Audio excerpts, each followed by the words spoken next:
Assalamu alaikum. Hello everyone. How are you guys doing? I hope you all are fine. I know it's been a while since we have posted a video and you're probably guessing why. Well, guess what? A little surprise came by into our lives and my baby brother was born. Alhamdulillah, my mom has been super busy taking care of him and that's why we couldn't make videos for a while. But now that things are settled down a bit, we're back with a special video that's all about my baby brother. First, we give him a bath and changed him into his clothes. He's so tiny and cute, and surprisingly, he really loves water. In the beginning, he didn't like taking a bath, but now he likes it so much. After that, after taking a bath, we played with him a little bit, and then it was time to feed him.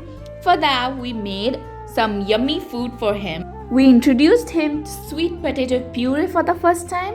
At first, he wasn't sure about it, but then he absolutely loved it. Just look at his little face. Feeding a baby is always a bit of an adventure, right? But it was so cute to watch him try something new for the first time. And after all that excitement, it was finally time for his nap.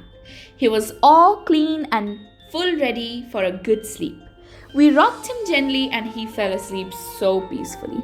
Thank you all so much for watching and we're so happy to share these precious moments with you. Don't forget to like, subscribe and hit that bell icon for more updates. And I'll see you in our next video. Until then, bye bye, maslama.